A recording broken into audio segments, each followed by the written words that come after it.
Such a fitting song to introduce our first speaker. He's a fellow that came into drug court some 17, 18 months ago. He came out of the community. A lot of the drug court participants come to us through jail, but he was in the community. I was busy trying to chase him down and trying to latch onto him and get him into a sober place so he could detox. And the last phone call I had with him, he said, "Peter, if we can't do this right away," he said, "I'm afraid I'm going to die." He went on to tell me that he had overdosed and actually died 5 times that week. The next day we had him into Renfrew detox. Came into our program and he's never really looked back. He had little anger issues in the beginning and he didn't trust a lot of people. But he worked through that, as many of our guys do, and you know what, I'm incredibly proud of him. He's worked through this, he's graduated drug court, and he actually works in the helping field now as a worker at Fresh Start, as a support worker at Fresh Start. I want you to join with me in welcoming Thomas as our first speaker. Ever since I could remember, oh, by the way, my name is Thomas, I'm an alcoholic. Ever since I could remember, I had this negative self-imagery about myself. And I'd use substances to escape my reality. I just never felt like I fit in. And I tried to hurt myself with many drugs and alcohol over 27 years. 19 months ago, as Peter said, yes, I had a string of overdoses that nearly took my life for good. After the last one, that was when I experienced full surrender. I never looked back. I really don't know what else to say. I'm a man of few words, but I love this church. I am very grateful for drug court and all the people that are in it. I've established some pretty good bonds. I've dubbed Peter my spiritual advisor. Made some really good friends, and I've come to this church probably for the past 18 months faithfully. That's all I really got. There's so much I can say about our next speaker. She's spoken here before. And when I first met her, she was detoxing in Renfrew. I meet some of the nicest people in Renfrew. Her story is absolutely amazing. I'm going to leave it to her to tell that, but I've never been in Renfrew and signed anybody up for our treatment program that was any closer to the death than this next speaker. She had lost 70 pounds in the space of about 4 months before getting into detox. And she's one of the miracles, and she's one of the survivors, one of the success stories, the person who has beat her addiction in terms of the opioid crisis that we hear so much about. I want to read to you before I call on her a text that she sent me today, I guess it was. And I think it speaks very much to the strength of this person and to the importance of recovery in our lives. She said, "A couple of weeks ago, I finally got to have some closure with my father and stepmother. I was able to send the video of me speaking at the church and set boundaries around the situation. I didn't have love and respect for myself. If I didn't have love and respect for myself today, I would have never been able to do that with them. Freedom from chasing my father's love, now that was a gift of recovery." And with no further ado, I'd like to introduce you to Melissa to tell her story. My name is Melissa, and I'm an addict. You know, I do these things to get the stigma around alcoholism and drug addiction. Like Pete was saying, to put faces, like we are mothers and brothers and sisters, and we're people in life. We just took a wrong direction, right? And I find it very important and to myself to do those things. It's very hard for me to public speak, and I don't really enjoy it all that much. But I feel obligated, right? Because when I first got here, I didn't really know what recovery was, and I didn't really know how to get help. And quite frankly, I didn't really want any help, and I wasn't one that was good at asking for it. But my life today is much different than it was 2 years ago. And you know, as we were talking about the church and what it's done, like I went to Recovery Calgary for treatment, and I remember sitting on those stairs one time when I first started, after a phone call from my husband after he had talked to our CFS worker, and he couldn't get into treatment. And it wasn't a mandatory thing that we went to treatment to get our children back, but I opted to go into treatment because it was kind of fast-tracked at Renfrew, and I met somebody that I wanted to go to treatment with. And my family tried so hard to find a treatment program for him and just couldn't find any place for him to go. And she suggested that he just relapse to get into Renfrew to try to find treatment. And I remember after that phone call, it was like the first time like I needed to ask for help. I needed I had to ask Brad for some sort of guidance in this, because it was just, the situation was so crazy in my head. Like, just go and relapse so you can get into detox, and praying that he wouldn't make that choice to do that, right? Because what if he didn't go back? What if he didn't stay clean? All those things. So the church itself is very important to me as part of my recovery. I'm not here every weekend, but it is a safe place for me to come, and now my family has a safe place to come and a safe place to get help if they ever need that, right? And that's really important to me. My journey, like I said, one day, in a 24-hour span, I lost my kids, I lost my job, and I really didn't know what life was going to bring.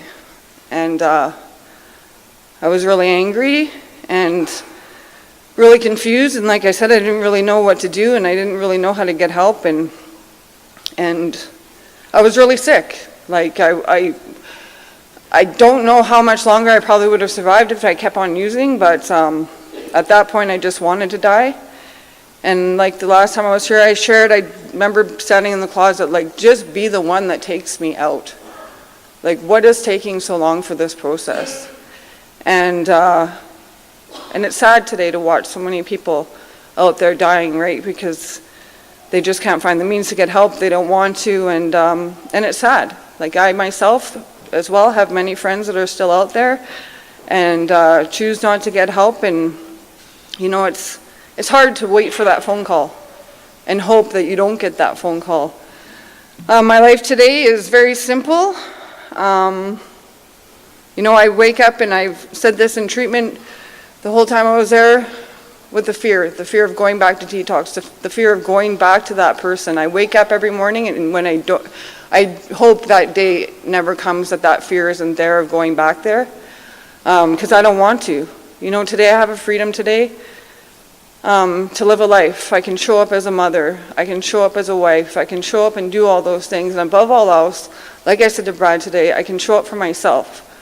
I don't do these things secondary. I do them for other people, but I do them for myself because I get freedom from it. I'm a person that took a wrong turn in life because of things that had happened in the course of my life. But I have a voice today, and just like everybody else, I have life problems and all those things, but my past does not consume who I am. I'm not that person, and I don't chase the things that I did 2 years ago. It's amazing to see so many people here, and whether you're an addict or an alcoholic or just here for support. I know myself, I have family here and friends here that have supported me in some way, shape, or form throughout my journey, and I'm very grateful for that. For people like Brad and Pete, it's very important that people have voices in recovery, because I don't think without people like you, then people like me wouldn't be standing up here sharing our stories to other people.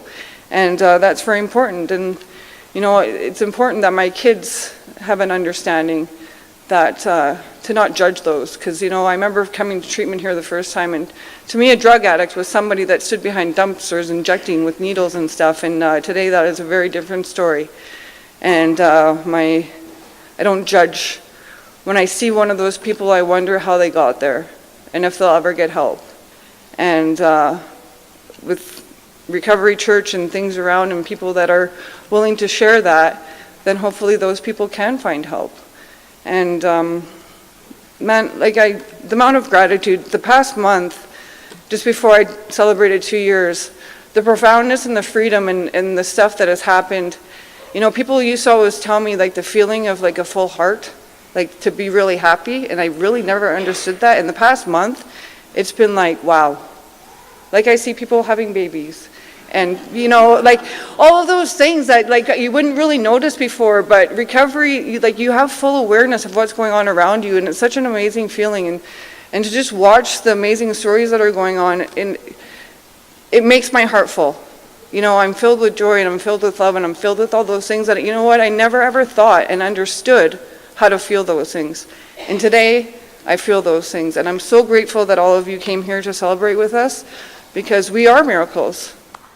They say the opposite of addiction is connection, and tonight you guys are showing us that there's lots of connection. So we need people in our lives, and our next speaker has shown us that connection really, really works because she's well connected. I think if I was a betting man, and I'm not, but if I was, I would have bet that this young lady would not have succeeded, and I can't be prouder or happier that she has succeeded, and she's proved me wrong, and I'm really, really happy about that. The next speaker came to us from jail, and she was pregnant, and she came in April of 2016 into the Calgary Drug Treatment Court program, and had a baby on July 16th, and her baby was just running around up here just a little while ago. Chloe, who has become part of this congregation and part of the Calgary Drug Treatment Court program. It was amazing. To look at her today compared to what it was when she came in, there's no comparison. Her attitude, there's no comparison, because her attitude was not that good when she first came in. She was a little resistant, I think would be the way to put it. Claudia could tell you better than I, but she was quite resistant, but she worked a program. She finished treatment, she went into her own housing, into an apartment in the community, and when her baby was born, she had to administer morphine to that baby because the baby was detoxing off her Seroquel. And I, as an addictions counselor, said, oh my God, we're going to give an addict morphine to give to her kid. This isn't going to work. How can that possibly work? I mean, it's not going to, but it did.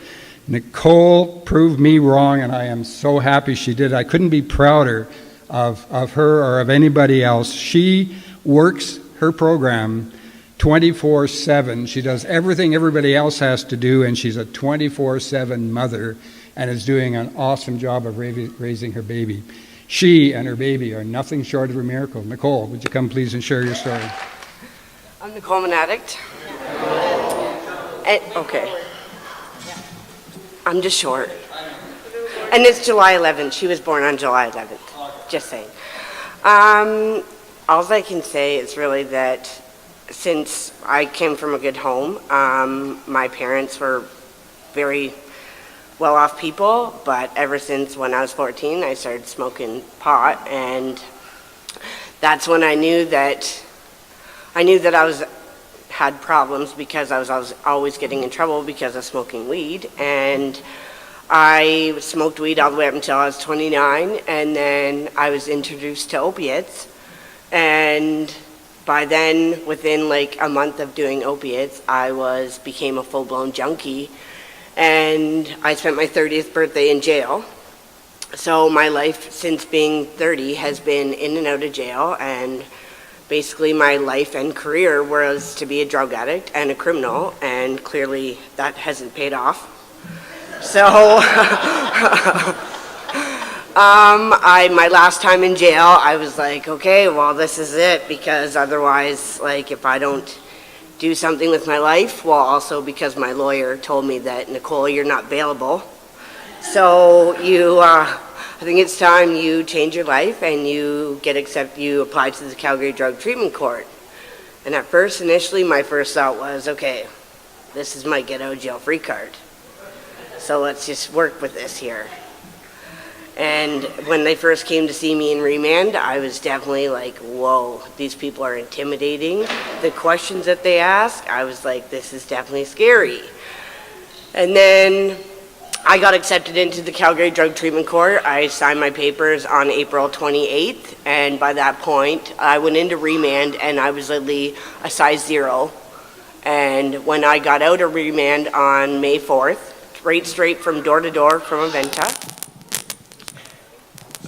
sorry. That's okay.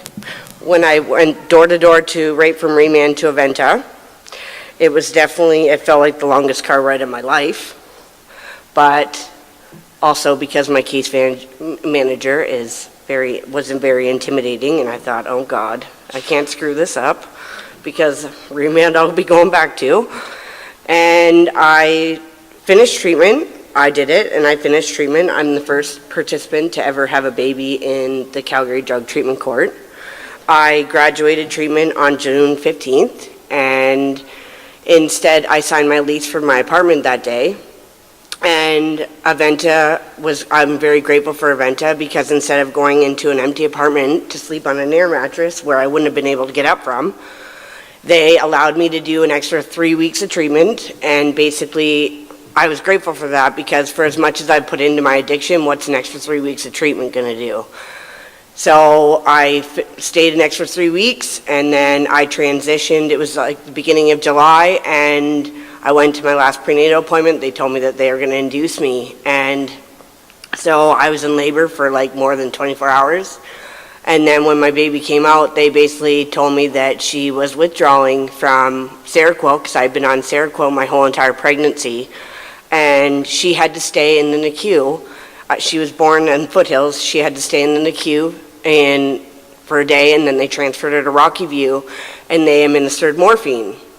And so I definitely learned a lot about like how to determine from withdrawals on babies and all different types of things. Like they base it on scores on babies, and for babies, that is their go-to is morphine. And then when they told me she was allowed to come home, I literally had to jump through hoops to be able to administer my daughter the morphine. And I was basically administering my daughter morphine through a syringe pretty much the same way as how I was doing my drugs.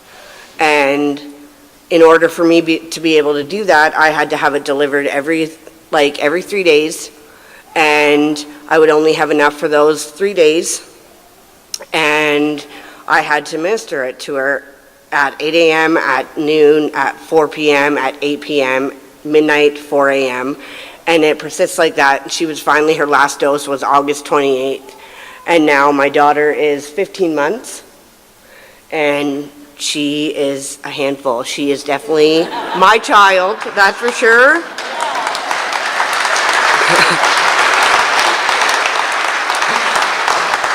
And it's like my case manager said to me the other day, you got exactly what you were when you were younger. And I thought, frick, shitty. But I am also,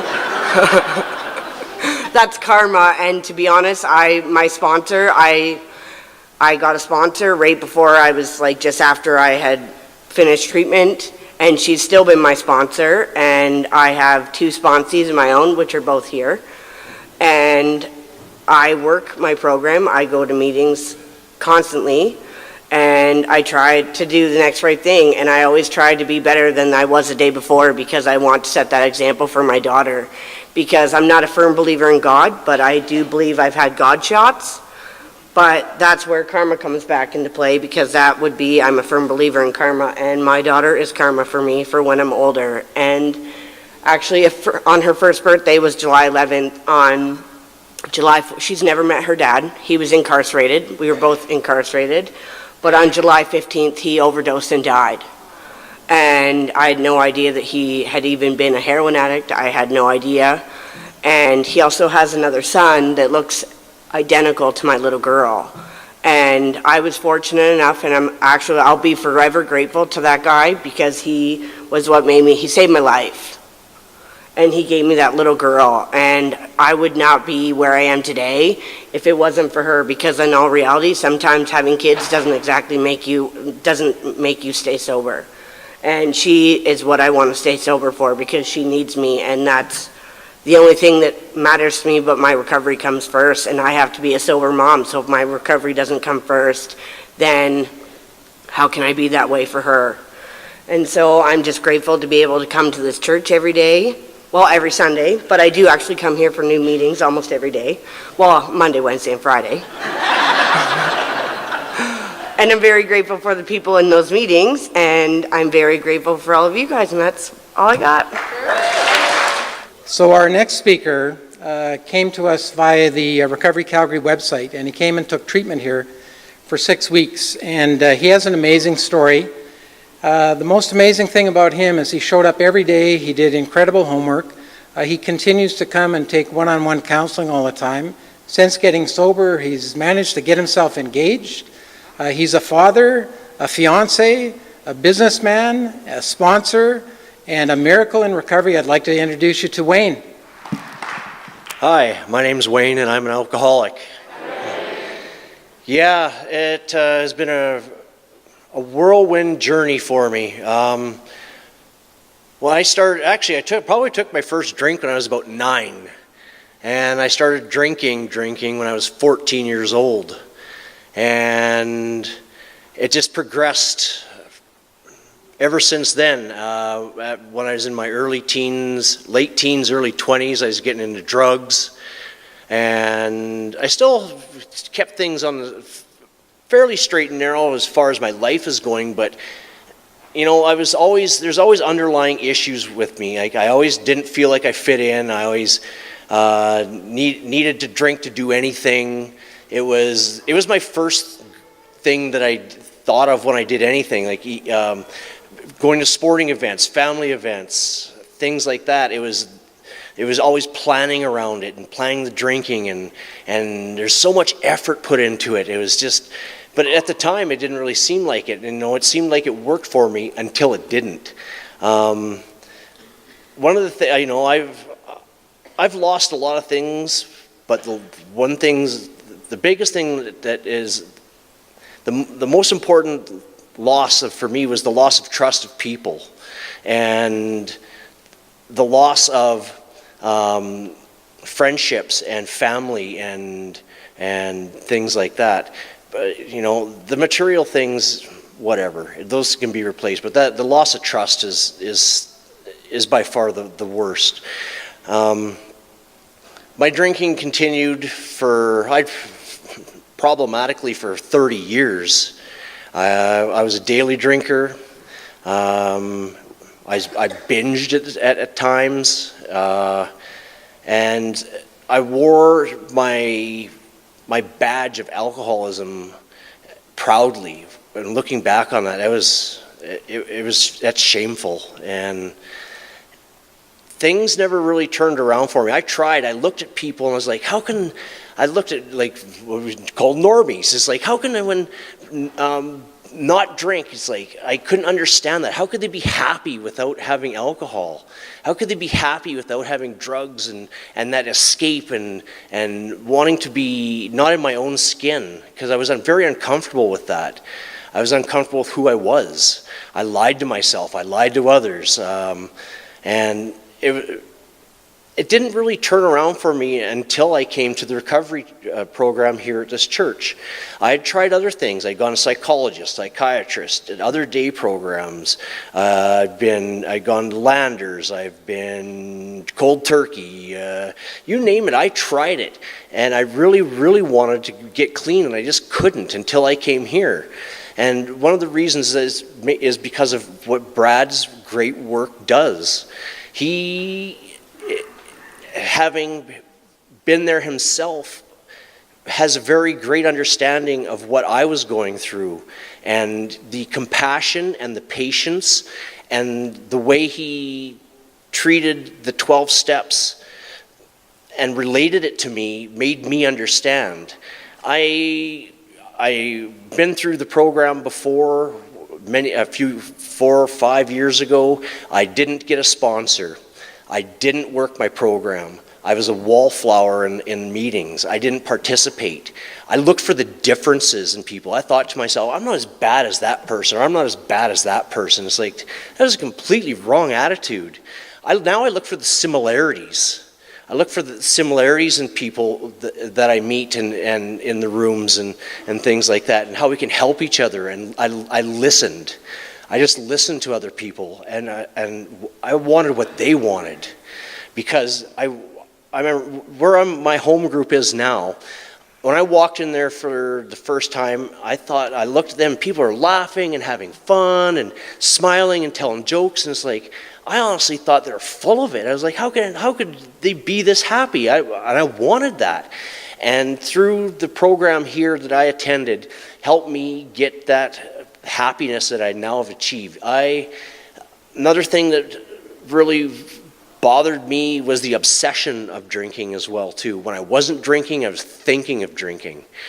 And you could have hooked a lie detector up to me at times, and I said, I'll never drink again, and I would have passed that lie detector. But you know, that next day you get some food into you, get some drinks, get some coffee into you, and about noon it's like you start, the wheels start turning. It's like, oh, I can hardly wait to have that drink at the end of the day. It's like, that obsession is lifted because I did work my program, I did get a sponsor, I did do what I was told.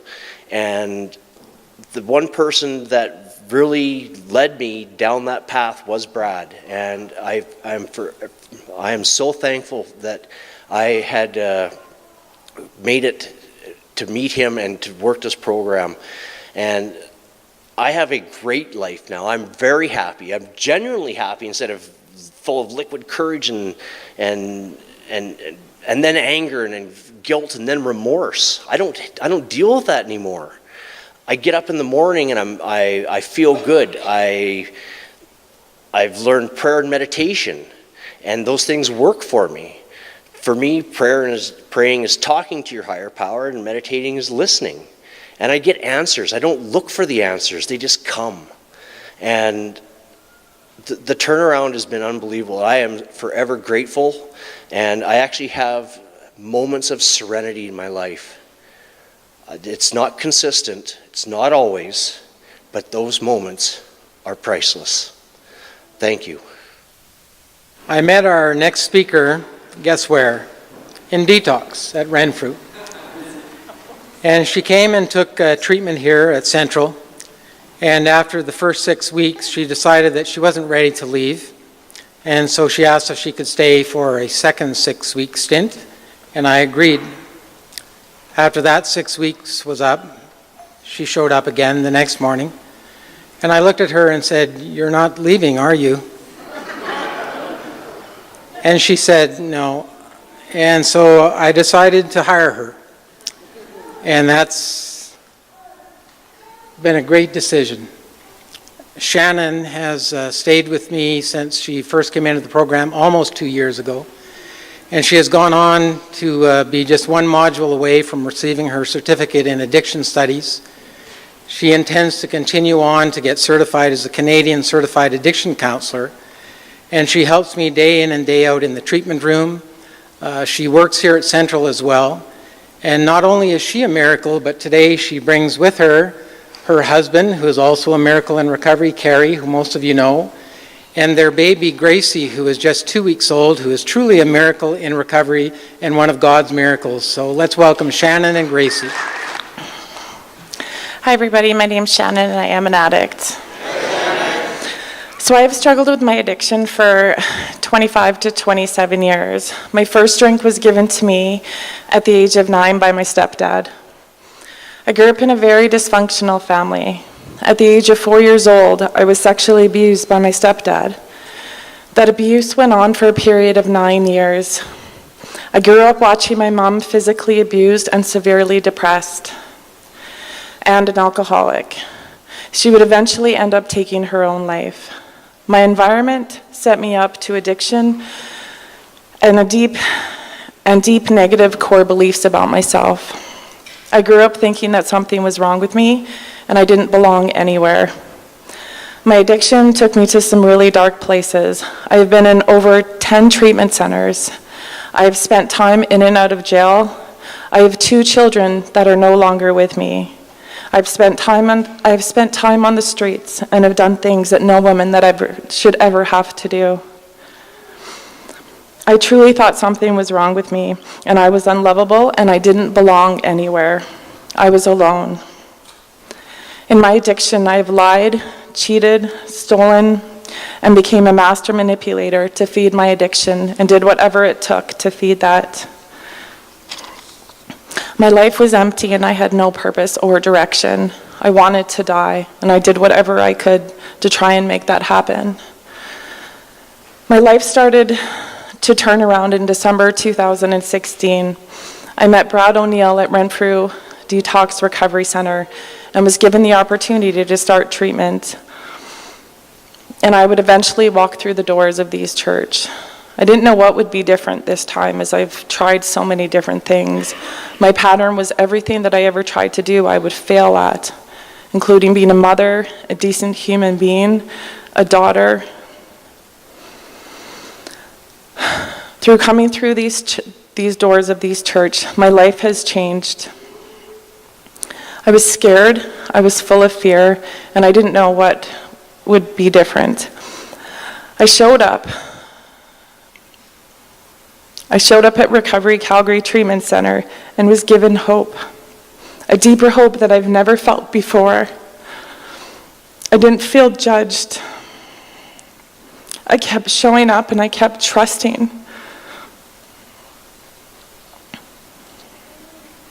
I wasn't given, for the first time in my life, I wasn't given a bunch of useless knowledge like previous treatment centers. I was taught for the first time how to feel and how to deal with my addiction one day at a time. It has been almost 2 years later, and today I can deal with my life and my imperfect self. Today I deal with feelings that used to take me out and cause relapse after relapse. My trauma that was so easily given to me, I use it for good today. I no longer live in shame, and I've earned my spot in life. My life is truly full of miracles today. I am surrounded with so much support and love within these walls. I belong to this church that has loved me through it all.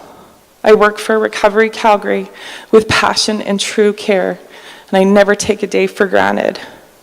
The rewards I give with working with others are completely endless. I've spent the last year at Mount Royal, and I am weeks away from getting my certificate. I have my family back, including I have a relationship today with my real dad after not seeing him for 37 years, who is sitting in the front row beside my husband today.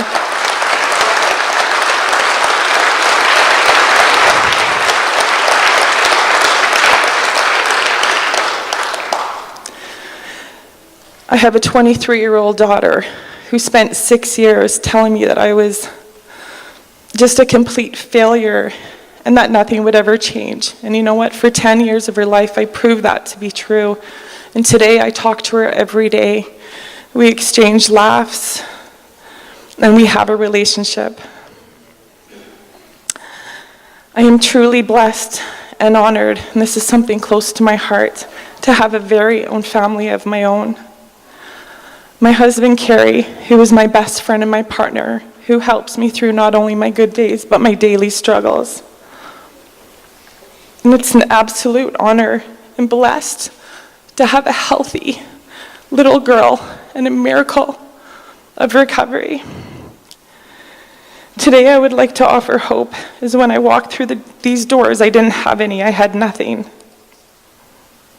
And today I can hold my head high and be proud of everything that I've accomplished.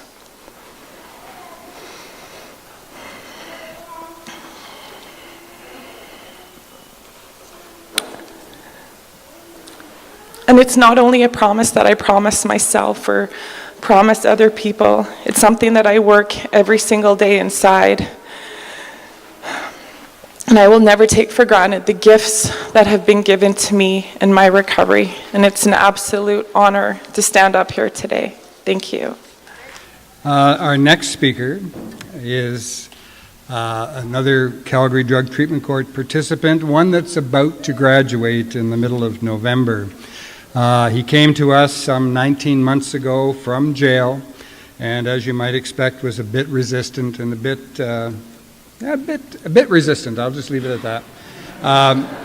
He came from a life on the streets where he learned how to survive, and he was a survivor on the streets. And some of his habits that he learned for survival when he was living on the street weren't totally appropriate for survival when he wasn't living on the streets. And it took a while to kind of work our way through that, but we did. He worked hard with his case manager, he worked hard with me, and he has changed his life. I think he's worked hard around this church as well. He has opened himself up to take almost any kind of counseling, any kind of help that's offered. And he is nothing short of a miracle. Please welcome Matt, please. Yeah, like Pete said, yeah, what a lifestyle.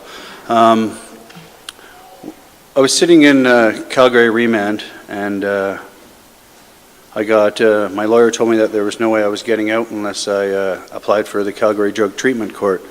I don't know if anyone's been to remand, but I would have lit myself on fire to get out of there. So I applied for drug court, and you're locked down for like 23 and a half hours there. And I started writing out Psalms in the Bible just on pieces of paper and pencil. And ironically enough, I had just finished writing out the last Psalm, and Ron Percy from Simon House was there to interview me because I had been accepted into the Calgary Drug Treatment Court.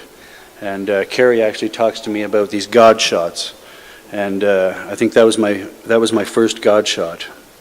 And you know what I mean? I'd like to, Judge Ogle is the founder of Calgary Drug Treatment Court here in Calgary, and Judge Barley and Judge Durant are there with him as well. And if not for them, and Claudia and Peter and the entire Miss Weber, the entire drug court team giving me a chance, I guess loving me, I guess, until I could find a way to love myself, I wouldn't be standing here today in front of you.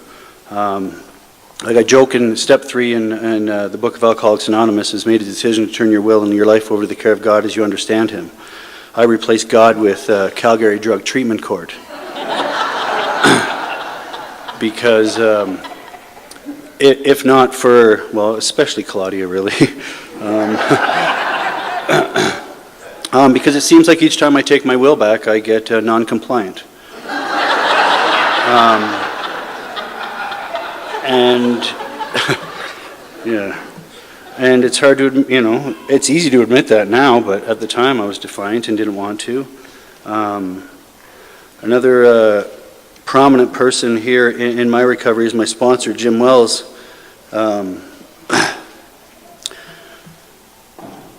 If not for Jim, excuse my language, but calling me on my shit, I wouldn't have changed, for myself. I've tried changing and getting sober in the past, but for girlfriends or for my parents or for my children. And I'm from Ontario, and I tried the geographical change in 2012 and ran from my problems, and my problems found me.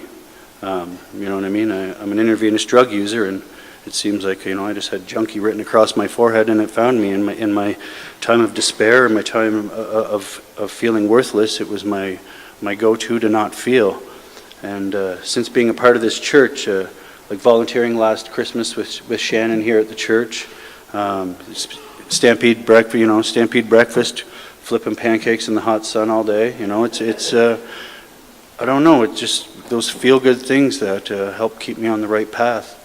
And Diane, I know she's here somewhere. She runs codependency here at the church, and yeah, I'm extremely codependent.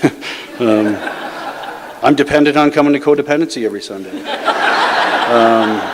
It's and the friends that I've met here at the church, Jaron and Mikey. I know Mikey's out there somewhere, probably sleeping, but he's out there. Hi, Mikey.